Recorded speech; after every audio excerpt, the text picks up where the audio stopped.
Good morning and welcome. And I can attest that DC is rated the worst traffic in the nation, and it comes by it very honestly this morning. So, well, I am pitch hitting for Scott Edelman, who's ill today, but we miss him. He's our president, and I sit with him on the executive board for this. As an overview, the foundation, not to be confused with ASFPM proper, I guess, is the foundation, and it's really a mission is to promote public policy, to look at strategic initiatives, and to serve as an incubator for thoughts and debate on policy as it promotes sustainable floodplain and watershed management in the nation. Where does our money go? Well, it goes to a number of different places, and I'll cover those. But, you know, in our keeping with our incubator status, we sponsor things like the Gilbert White Forum, which you're here today. We also support scholarship, initiatives such as No Adverse Impact, flood programs and review, flood manager interactive simulation tool, and a number of training videos and publications. Gilbert White needs no introduction. You know, the first efforts that we've put forth in our rechartered mission was to do the Gilbert White Policy Forum. We've named these after Dr. White in honor of his 1942 dissertation that looked at human adjustments to floods. And really, that's a theme for many of our forums, is to look at those human adjustments and what we can do as policymakers and practitioners to influence how humans adapt and adjust to flood issues and flood hazards in the country. Previous ones, you know, our first one was to look at whether or not the 1% flood is still valid. We looked at floodplain management in 2050, and as I like to say, we tried to talk about risk, that four-letter word that's often difficult for us all to get our hands around. The forums serve as laboratories, and so we encourage you to participate freely and openly to explore policy challenges, inhibitors, and changes that are needed.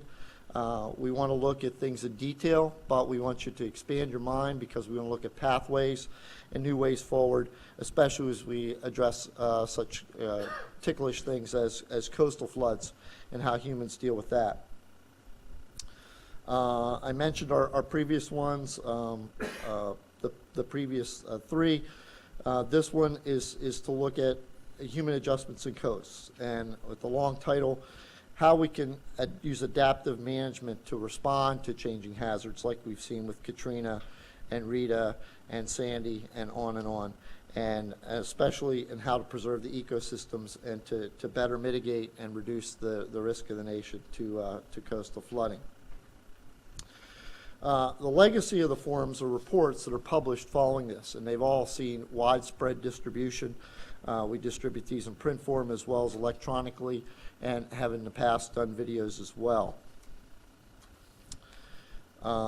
If you go to the foundation website, you do have to go to floods.org, so we do link to ASFPM Executive Office, but as a pull down on the floods.org is the foundation website, and you go on there and you can download copies of the previous forum reports. So I said, you know, we also sponsor scholarship. We annually award the Nick Winter Scholarship, named after one of the members of the ASFPM that passed it at much too young an age. But to see that in action is where's Sam? I saw her here, Sam Riley. A previous recipient of the Nick Winter Scholarship, and that got her down the pathway to a career in service in floodplain management, and where she supports the executive office today. In addition to that, we also sponsor student paper competitions at the ASFPM conference to allow young people and researchers to come and present some of the cutting edge work that they're doing, and hopefully lead them down the path to floodplain management as a career. How many of you have seen the No Adverse Impact toolbox or heard about No Adverse Impact? Well, that was an initiative of ASFBM, but was funded in no small part by the foundation as well. So we use our funds to go there and to provide tools and information to help stimulate people to do better adaptive change and better management of our floodplains. We also, not just at the national scale, but work at a state level. We've taken the NEI toolkit and used that as a springboard and developed a state-based guidance such as the Texas Quick Guide, which is used in that state that has a lot of planning challenges. Joanne would attest to that. I saw her here. And you can also get a link to this document that'll be posted at the end of this presentation. This is something that came out of people just thinking openly and without restriction. Curtis Beidel, a member of the association, about 4 or 5 years ago came to the association and said, you know, it'd really be nice to have a simulation tool, a game, although we don't like to call it a game, where you could actually educate, you know, policymakers, regulatory officials into how their actions actually have long-range impacts in terms of damage and risk in their communities.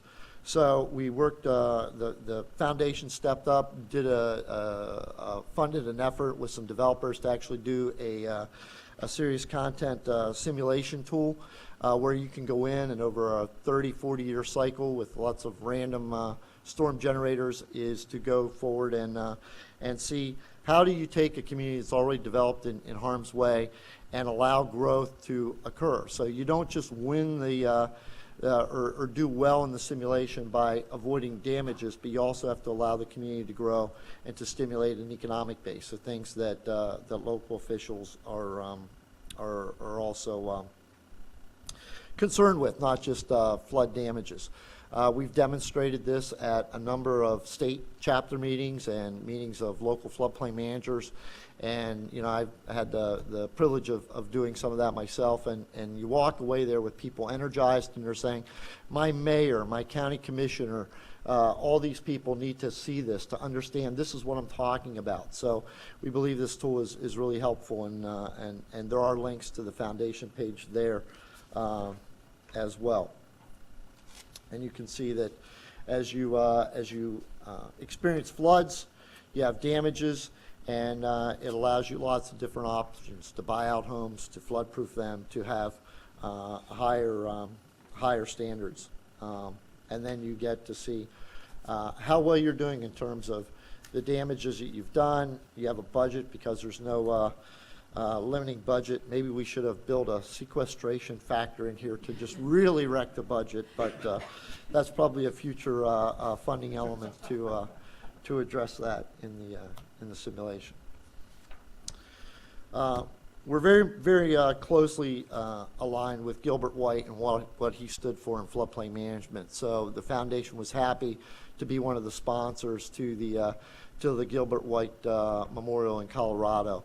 And Chad and I think Sam were at the unveiling of that, which was quite a remarkable event, and shows what the 100-year flood level was and what certain historic floods were in that area. And you can see that it looks high and dry there now, but the obelisk goes up quite high, which hopefully reinforces to the public at large just how severe flood hazards can be in our nation. How many of you are CFMs in the crowd? A lot of CFMs? Well, actually, the start of the CFM concept was a donation from the foundation to allow funding, including other sources, to allow the association to develop an accreditation program so that we could have this credential, not just for ourselves personally, but for the public at large, so that they know that when a CFM is looking at something, they have a certain degree of professionalism, just like you do with a certified planner, professional engineer, registered architect, et cetera. How can you help? Well, this is where I get to make the plug for my committee. Send money, please. We do not do any other fundraising other than just donations to the foundation. No donation is too small. $10 is fine. You can donate with a credit card online.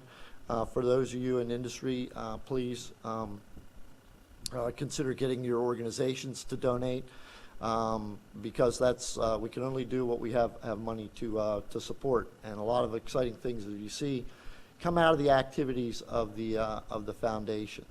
So I do encourage you to talk it up and to do that. If you go to floods.org and go to the foundation page, you can see a way to donate there. If you use the Flood Manager simulation tool, there's a nice little donate online when you pull that up as well. Encourage people to do that as well.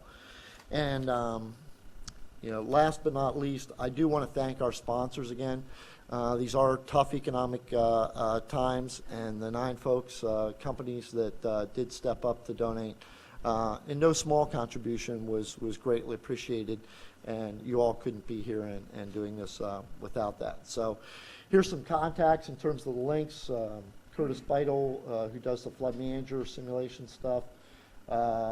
There's the ASCPMFoundation.org where you can get to us, and if you want to see the Texas Quick Guide document as well.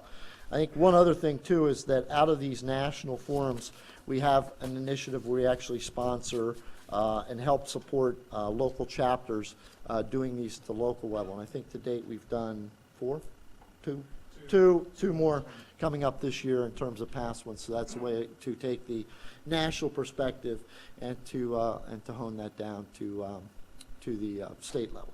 So thank you for coming. Keep your minds open and enjoy the next 2 days.